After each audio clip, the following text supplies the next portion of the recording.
마지막 절은 함께 읽겠습니다. 에베소서 3장 14절에서 21절입니다. 제가 먼저 14절을 읽겠습니다.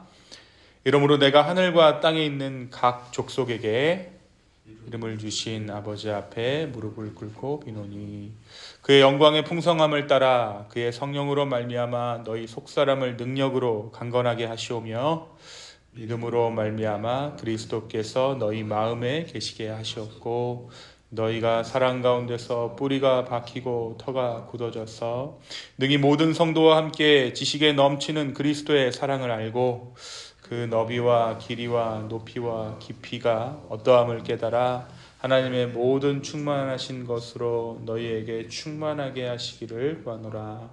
우리 안에 역사하시는 능력대로 우리가 구하거나 생각하는 모든 것에 더 넘치도록 능히 하실 이에게 교회 안에서와 그리스도 예수 안에서 영광이 대대로 영원 무궁하기를 원하노라.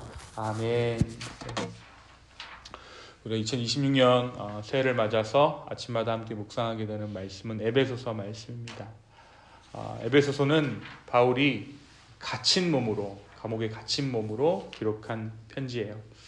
자유롭게 이동하며 교회들을 순방했던 이전의 상황과는 달리 그는 감옥에서 갇힌 채 제한된 공간 안에서 교회들을 향해 지금 이 에베소서를 쓰고 있는 것이죠.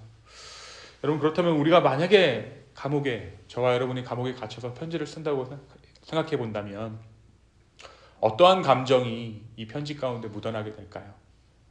그 감옥이라는 상황, 내 심리 상태, 어둡거나 좀 의기소침한 그런 어떤 감성들이 편지 가운데 묻어나기 마련일 것입니다. 그런데 놀랍게도 이 에베소서에는 조금도 그런 기미가 보이지 않아요. 놀랍게도 이 에베소서에는 체념이나 좌절보다 오히려 놀랄 만큼 어떤 통찰력 있는 시선과 하나님을 향한 깊은 감사가 묻어져 있는 것이 이 에베소서입니다. 그러니까 어떻게 보면 이 에베소서가 우리가 왜 성경될 수 있는가를 생각해 봤을 때 사람의 이야기나 사람의 감정이 아니라는 거죠.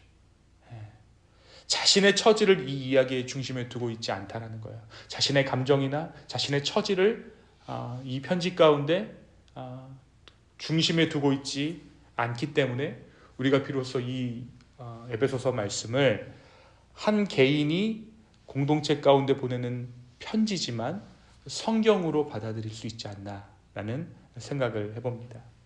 그런데 내가 왜 이곳에 갇혀 있는가? 복음을 위해 수고한 결과가 이것인가? 이것을 묻기보다 그럼에도 불구하고 우리 하나님께서 지금 무엇을 이루고 계시는가를 바라보고 있습니다. 만약 우리의 자리였다면, 내가 감옥에 만약에 갇혔다고 한다면 아무리 내가 성공적인 사역을 하고 내가 성심으로 사역을 했지만 내 인생에 대해서 한번 돌아볼 것 같아요. 내 인생 잘못 살지 않았나? 내가 복음에 대해서, 교회에 대해서 오해했거나 혹은 어떤 내 감정이 앞서서 내 의로 무언가를 행했을까? 아니면 내가 속은 걸까? 라는 생각을 할 수도 있겠죠. 이제는 방향을 바꿔야 하지 않을까라는 자책이 있을 것입니다. 그런데 이 바울은 감옥이라는 상황 가운데 자신의 지난 순종과 사명을 부정하지 않아요. 오히려 그 자리마저도 하나님의 뜻과 계획 안에 있음을 확신합니다.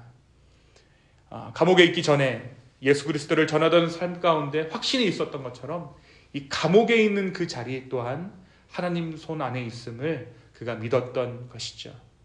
그래서 바울은 자유를 빼앗기는 상황 가운데서도 복음의 자유를 잃지 않았고 묶인 몸으로 교회를 향해 가장 자유롭고 가장 깊은 신학의 편지를 써내려갈 수 있었습니다.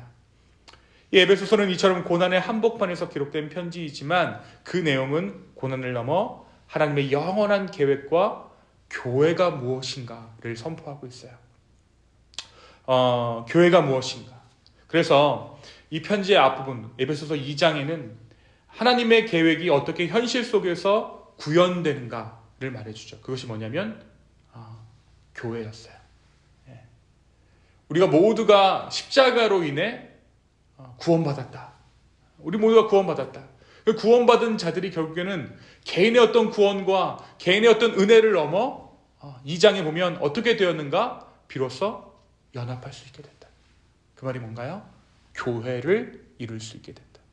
그러니까 구원받은 자는 연합할 수밖에 없고 구원받은 자는 교회를 이룰 수밖에 없다. 그것이 하나님께서 우리를 구원하신 목적이고 구원의 증거다라고 말하는 거예요. 구원받은 자들이라면 자연히 그 안에 계신 성령으로 말미암아 교회 공동체를 이룰 수밖에 없다. 우리는 본래 허물과 죄로 죽었던 존재였습니다. 하지만 하나님의 천적인 은혜로 살아나게 되었고 더 나아가 유대인과 이방인 사이를 가르던 담이 허물어졌어요. 그리고 하나의 새 사람, 하나의 공동체가 되었습니다. 그래서 에베소서 2장은 복음이 개인의 구원을 그치지 않고 원수되었던 이들을 화평으로 묶어 하나님의 거처로 빚어가신다라는 사실을 선포하고 있죠. 그래서 이 교회라는 것은 선택된 개인들의 모임이 아니라 하나님께서 거하시기 위해 함께 지어져 가는 공동체다라고 이렇게 이야기합니다. 자, 이러한 흐름 가운데 에베소서 3장이 이렇게 열려요. 이제 이 하나님의 비밀 앞에서 나 바울은 설명을 넘어 기도로 나아간다. 오늘 말씀 우리 14절과 15절이죠. 뭐라고 이야기합니까? 이러므로 내가 하늘과 땅에 있는 각 족속에게 이름을 주신 아버지 앞에 무릎을 꿇고 비노니 기도한다라는 거예요. 왜일까요? 바울은요, 교회가 복음을 몰라서 무너질 거라고 생각하지 않았습니다. 어떤 이성적인 내 안에서 생각되는 구원의 경륜을 깨닫지 못해서 교회가 무너질 거라고 생각하지 않았어요. 오히려 바울이 가장 염려한 것은 이것이었습니다. 이들이 알고는 있지만 정말로 그리스도께서 그들의 마음 가운데 거하고 계시는가. 그래서 바울의 기도의 핵심은 능력이나 성공이 아닙니다. 교회의 부흥이 아니었어요. 그의 기도의 중심은 하나님의 거하심이었습니다. 17절 한번 볼까요? 17절에 보니까 믿음으로 말미암아 그리스도께서 너희 마음에 계시게 하시었고 너희가 사랑 가운데서 뿌리가 박히고 터가 굳어져서 여러분 여기서 계시게 하다, 거하게 하다라는 뜻은 잠시 들렀다가 가는 그런 방문을 의미하지 않습니다. 이 단어는 정착해서 머물고 그 집의 주인으로 살아간다라는 뜻을 담고 있죠. 바울은 그리스도께서 우리의 삶 가운데 필요할 때 잠깐 오셔서 도움을 주시는 분으로 머무는 것이 아니라 삶의 한가운데서 주인으로 거하기를 기도하고 있는 것입니다. 바울은 분명히 알고 있었습니다. 예수님이 우리의 삶 가운데 그렇게 거하시게 되는 길은 결심이나 어떤 지식이 아니라 하나님 앞에 무릎 꿇는 기도의 자리를 통해서라는 것을 바울이 분명히 알고 있었다는 거죠. 여러분 이 시점에서 우리는 기도에 대해서 한번 생각해 볼 필요가 있는 것 같아요. 여러분 우리가 아이에게 한번 수영을 가르친다고 생각해 봅시다. 우리가 같이 물속에 들어갔어요. 그래서 아이에게 설명을 해줍니다. 호흡은 어떻게 하고 팔동작은 어떻게 하고 다리는 계속 굴러. 그렇죠? 그런데 아이가 이렇게 얘기하는 거예요.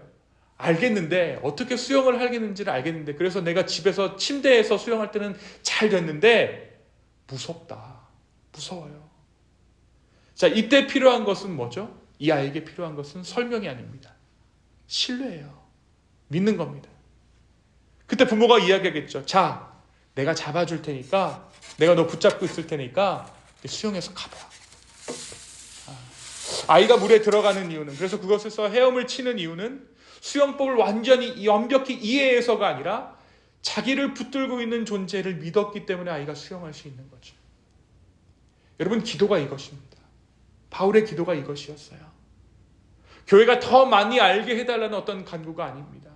이미 알고 있는 복음이 삶의 중심이 되게 해달라는 기도예요. 여러분 우리가 몰라서 안 믿는 것이 아니에요. 몰라서 우리가 시험에 빠지는 것이 아닙니다. 예수님께서 우리를 사랑하시는 그 구원의 경륜을 모르기 때문에 우리가 시험에 빠지는 것이 아니라 우리가 하나님과 함께 동행하지 않기 때문에 우리는 쉽게 낭망하고 넘어지고 시험에 빠지게 된다는 것이죠. 왜냐하면 여러분 기도하지 않으면 나에게 다가오는 고난과 고통을 하나님 또는 사단의 공격이라고 여기기 때문이에요. 하나님 나를 공격하시는 거예요. 삶에서 마이너스 요인으로 고난과 고통을 해석하게 되기 때문에. 그러나 어떻습니까? 우리가 기도할 때 하나님의 더 깊은 마음을 깨닫는 거예요. 그리고 내가 그 안에서 고난을 다시 해석하기 시작합니다. 어디 안에서요? 복음 안에서. 그래서 바울은 이렇게 기도합니다. 너희가 사랑 가운데서 뿌리가 박히고 터가 굳어져서 능히 모든 성도와 함께 지식에 넘치는 그리스도의 사랑을 알고. 고난을 무엇으로 해석한다고요? 그리스도 사랑 안에서 그 고난을 다시 바라보게 된다라는 것이죠. 여기서 안다라는 것은 단순한 지식의 습득이 아닙니다. 관계 안에 거한다라는 것이죠. 바울은 우리가 그리스도의 사랑을 다 이해하기를 기도하지 않습니다. 오히려 그 사랑 가운데 붙들려 살게 되기를 기도하고 있죠. 그리고 마침내 바울의 기도는 절정에 이릅니다. 하나님의 모든 충만하신 것으로 너희에게 충만하게 하시기를 구하노라. 사랑하는 기쁨의 교회 성도 여러분, 알고 이해하고 고개를 끄덕이며 동의하는 것, 그것이 전부가 아닙니다. 우리는 기도해야 합니다. 기도는 하나님께 정보를 전달하는 시간도 아니고요, 내가 어떠한 것들을 이해하는 시간도 아니라, 기도는 내 삶의 하나님을 내 삶의 중심으로 모셔드리는 시간이에요. 누군가는 기도를 이렇게 정의합니다. 기도는 하나님과의 관계가 실제가 되는 자리다. 다시 말해, 하나님이 개념에서, 이 머리에서 내 가슴으로, 현존으로 이동하는 통로라는 거예요. 제가 목회를 오래 하지는 않았지만 이런 말씀 하시는 분들이 계세요. 목사님, 머리로는 알겠는데 내 가슴으로 동의가 되지 않아요. 맞죠? 그런 분들에게 제가 어떠한 논리적인 근거로 교리를 설명한다고 해서 그분이 하나님 더 잘 믿게 될까요? 아니죠. 기도해야 합니다. 그분도 기도하셔야 하지만 저 역시도 그분을 위해 기도해야 하는 거죠. 그럼 어떤 일이 일어납니까? 이해가 아니라 존재적으로 하나님을 깨닫게 되는 거예요. 존재적으로 하나님을 받아들이게 되는 것입니다. 여러분, 제가 굉장히 논리적으로 촘촘히 여러분에게 예수 그리스도를 설명하지만, 그렇게 노력하고 있지만 그것이 전부가 아닙니다. 그것은 결코 우리를 하나님의 현존하심 앞에 데려다 놓을 수 없어요. 기도해야 합니다. 하나님이라는 개념이 현존으로 이동하는 통로, 그것이 바로 기도이기 때문이죠. 그래서 기도는요, 하나님을 설득하는 시간이 아니라 하나님께 나의 중심을 내어드리는 시간입니다. 기도할 때 하나님이 바뀌는 것이 아니라 하나님 앞에 서 있는 내가 바뀌기 때문입니다. 기도한다고 해서 문제가 즉시 사라지지 않을 수도 있습니다. 상황이 갑자기 바뀌지 않을 수도 있어요. 그런데 분명한 한 가지는 이것입니다. 기도하는 그 순간 삶의 주인이 분명해진다는 사실이에요. 그래서 바울은 설명을 멈추고 무릎을 꿇습니다.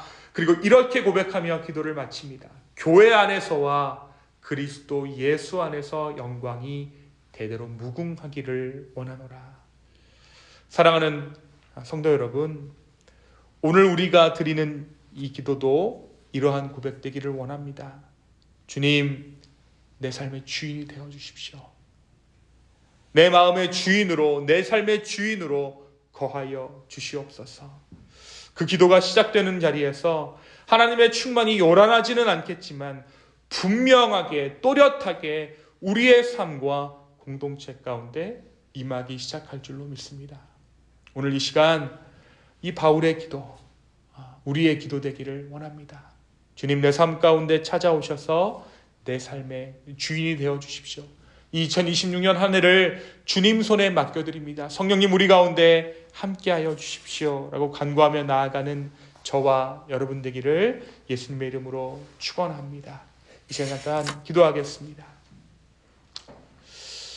주님, 오늘 이 아침에 우리가 기도로 나아가는 것은 하나님께서 우리의 삶 가운데 함께 하신다라는 그 사실을 우리가 머리로 이해하는 것을 넘어 하나님의 존재를 경험하기 위해 아버지 앞에 기도로 나아갑니다. 성령님 우리 가운데 임재하여 주십시오. 주여, 우리가 말로만 주님 앞에 내 삶을 드립니다 라고 말하는 것이 아니라 기도 가운데 온전히 우리의 마음이 변화되어져서 정말 내 삶이 주 가운데 속하는 것을 기대하는 오늘 이 아침 되게 하여 주시옵소서. 오늘 우리 가운데 충만히 임하심을 기대하며 이 모든 말씀 예수님의 이름으로 기도하였습니다. 아멘.